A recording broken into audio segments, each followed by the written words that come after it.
Jangan pernah bosan untuk memposting konten dakwah dalam Instagram kita, Facebook kita, WhatsApp kita, semua sosial media yang kita miliki. Meskipun tidak ada orang yang merespon, tapi ketahuilah Allah Maha melihat apa yang kita kerjakan. Saat itu baru orang akan sadar, hidup di dunia ini ternyata memang tidak boleh disia-siakan. Hidup di dunia ini tidak boleh diabaikan. Di neraka ada tempat khusus orang-orang Islam. Ada tempat khusus namanya wail, yang lain namanya sakar. Yang wail itu tempatnya buat siapa? Yang menelantarkan anak-anak yatim. Wail itu tempatnya siapa? Yang sholatnya sering ditunda-tunda, sholatnya sering dipermainkan. Wail. Sementara sakar ditempatkan di sana orang-orang Islam dari umat Nabi Muhammad yang memang ninggalin sholat kerjanya. Masalakakum fi saqar, apa yang menyebabkan kamu menjadi penduduk Saqar? Mereka menjawab, qalu lam naku minal musallin, kami dulu di dunia malah salat, nggak mau salat. Yang salat tapi menunda-nunda. Beliau mengatakan, muru auladakum bis shalah bi sab'in, suruh anak kalian salat mulai umur 7 tahun. Disuruh sudah. Karena kadangkala secara umum anak-anak itu belum bisa paham kalau belum umur 7 tahun. Sebelum 7 tahun anak itu diajak sholat, bukan disuruh. Jadi kalau ibu, mungkin seorang ibu datang bulan nggak sholat ya. Ketika dia lihat anaknya umur 6 tahun, pulang sholat sana. Sholat, ibu lagi ada urusan. Gak bisa jamaah. Itu anak masih diajak, belum disuruh. Tapi 7 tahun sudah bisa disuruh. Nah, ayo nak, sholat, ambil wudhu. Ayo sholat di sini, Umi mau ngelihat. Dan anak kecil kalau sholat jangan ditinggal. Ini kesalahan orang tua. Anaknya disuruh sholat, tapi ibunya kemana tidak diperhatikan anaknya. Istighfar adalah satu amalan yang punya athar, punya efek yang luar biasa dalam hati dan merubah karakter manusia. Ketika orang itu beristighfar, maka hubungannya dengan Allah, orang itu akan mengingat bagaimana karunia Allah, bagaimana kasih sayang Allah, hingga dia beristighfar. Dan dia pun juga dalam dirinya dia mengingat betapa banyak dosa yang telah dia lakukan, kemudian bagaimana dia mempertanggungjawabkan dosa-dosa itu. Kalau seorang suami rajin beristighfar, maka dia akan sering minta maaf kepada istrinya. Seorang istri rajin beristighfar akan sering minta maaf kepada suaminya. Anak rajin beristighfar akan sering meminta maaf kepada orang tuanya. Manusia sering beristighfar, maka dia akan sering meminta maaf kepada apa yang ada di sekelilingnya, karena dia menyadari dirinya adalah tempatnya salah dan juga tempatnya. Jangan saling menggibah di antara kalian.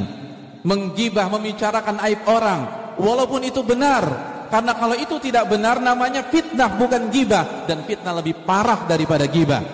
Lalu Allah menjelaskan, ayuhibbu ahadukum an ya'kula lahma akhihi maitan fakarihtumuh. Apakah kalian senang memakan bangkai saudara kalian yang kalian benci tersebut?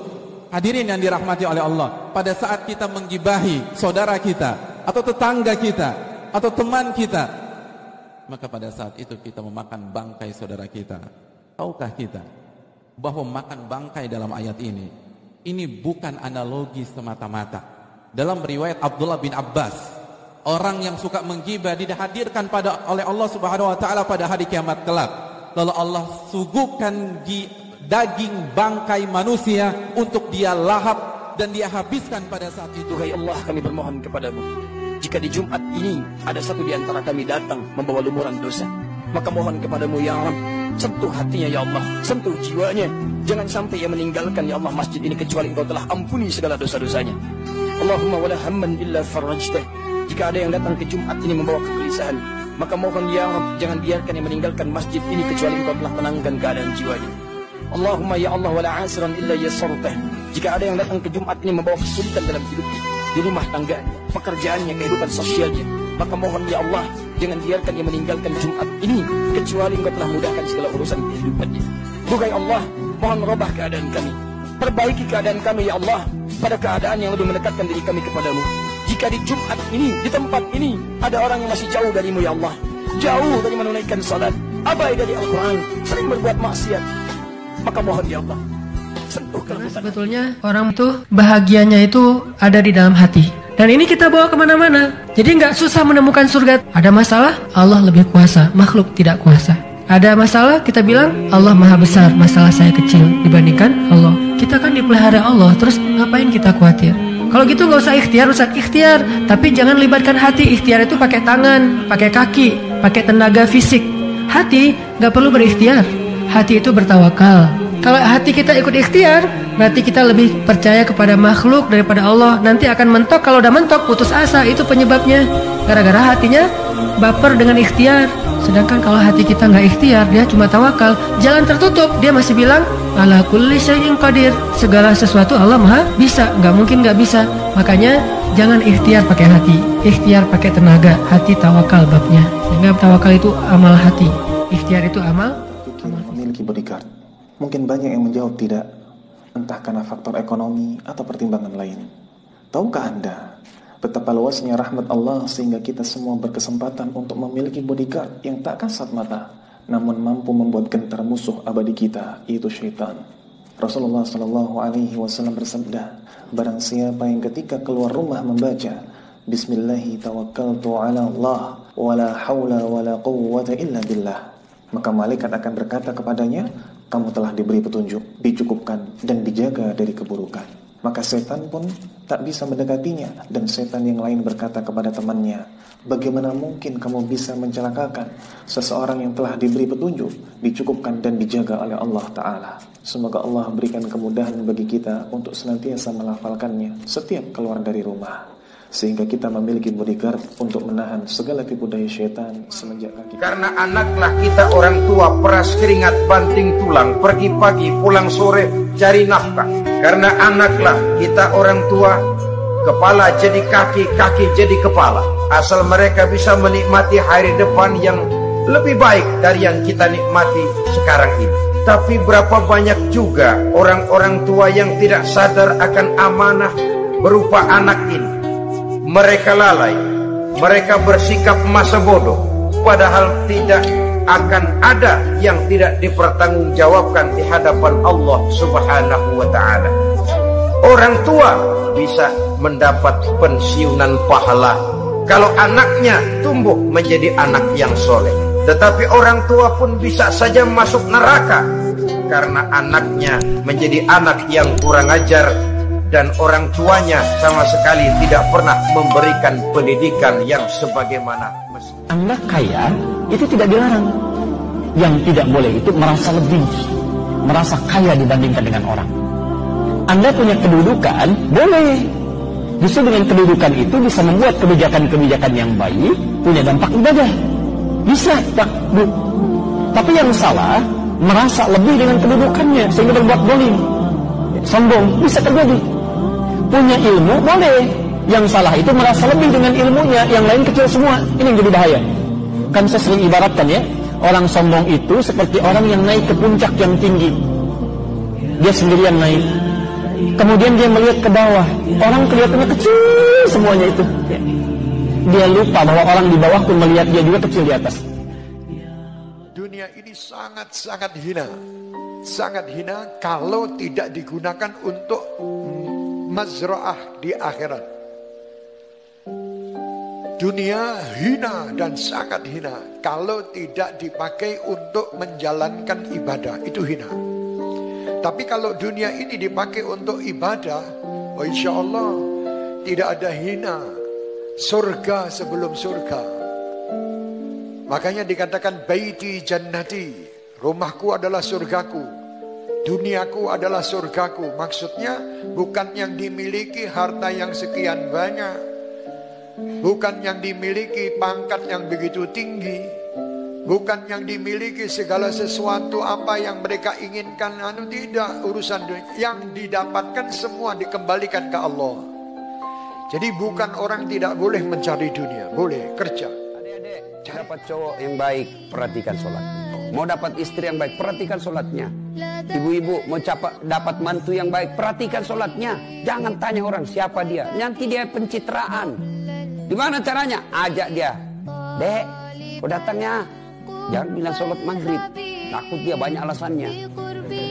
Kau datang jam 5 sore ya? Iya bu. Tunggu cerita.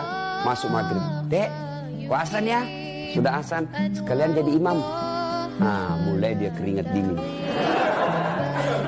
Perhatikan sholat. Demi Allah, kecil adik dunia. Kecil.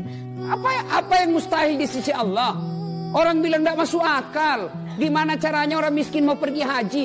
Itu kalau logika pikiranmu. Allah menyampaikan, kau tidak usah bagaimana caranya deh. Tidak usah kau pikir bagaimana caranya. Caranya saya Tuhanmu yang maha kuasa. Urusanmu, perbaiki sholatmu. Saya kasih kau apa yang kau mau. Adalah kebiasaan ahli surga saat di dunia. Jadi kalau Anda ingin melihat ahli surga yang hadir di dunia, salah satunya lihat kebiasaan sholat malamnya. Bukan nonton bola. Dan tidak dikalahkan oleh bola. Dia nggak peduli. Mau Kroasia menang 2-1 lawan Inggris, dia nggak peduli. Ya, mau Prancis menang 1-0 lawan Belgia, dia nggak peduli. Pokoknya terserah. Yang penting juaranya Prancis misalnya, gitu kan? Tidak. Dia nggak peduli. Mau siapapun nggak ada masalah. Dan tidak dikalahkan. Jadi kalau Anda ingin melihat kebiasaan ahli surga saat di dunia, lihat kebiasaan malamnya. Kalau dia bangun dan mengalahkan semua kebiasaan malam ahli dunia, maka itulah ahli surga. Salah satu kebiasaannya. Ya, kalau nanti turunan dari tahajud yang muncul, nanti saya terangkan. Yang berhasil tahajud, ciri-cirinya begini. Jadi jangan dilihat setiap yang malam sholat, itu disebut ahli tahajud. Belum tentu, ada ciri-cirinya. Tapi ciri yang pertama, yang melekat kuat, kelihatan nampak. Pertama adalah, ciri ahli surga, dia memiliki kecenderungan untuk sering bangun malam. Dalilnya Quran surah ke-51, ayat 15, sampai dengan ayat ke-17-nya. Innal muttaqina fi jannatin wa uyun. Sungguh, di antara orang takwa itu, nanti akan ada yang mendapatkan hadiah taman surga. Jangan meletakkan foto perempuan, dirinya atau orang lain ke Twitter, Facebook, BBM, medsos, sosmed. Kenapa? Karena itu akan menjadi konsumsi orang banyak. Tak semua orang baik. Sekarang ada macam-macam cara untuk berbuat dosa. Sekarang dia gadis, nanti menikah. Bayangkan foto bini kita disimpan orang di laptop, di HP, di rumah. Yang paling besar, yang paling banyak dilakukan oleh manusia pada hari ini dan hampir ada di dalam setiap rumah ialah dosa meninggalkan solat. Nabi kata pemisah di antara Islam dan kufur ialah solat. Pemisah di antara Islam dan kufur ialah meninggalkan solat. Sebab satu orang manusia bila dia tak semayang, dia buatlah 1000 kali umrah, dia bacalah Quran sehari 30 juzuk, dia bersedekahlah sebulan 50,000 pun, nescaya kesemua ibadat dia tidak diterima dan ditolak mentah-mentah oleh Allah Subhanahu Wa Taala. Tuan-tuan, apa kunci Allah terima semua jenis ibadat? Salat. Kalau kau punya ibu, sesungguhnya Allah berikan engkau tiket menuju surga. Kenyangkan ibumu, belikan baju terbaik, senangkan ibumu, buat ibumu seperti raja, maka rezekimu akan seperti rezeki raja-raja. Bukan hadis Nabi. Muliakan ibu, senangkan hati ibu. Ada makanan sedikit antar bagi dua. Mak, aku tak bisa beli banyak, aku bagi dua. Tidak tertebus kau gendong ibumu dari Bandung ke Makkah, dari Makkah balik lagi ke Bandung, belum tentu menembus sekali teriakannya saat dia melahirkan engkau. Berapa kali dia tidak tahajud karena kau menangis di tengah malam. Berapa kali dia tidak sholat duha karena kau kencing di kainnya. Ingat, ada dosa. Kalau kau minum khamar, mungkin di dunia kau senang, di akhirat baru dapat balasannya.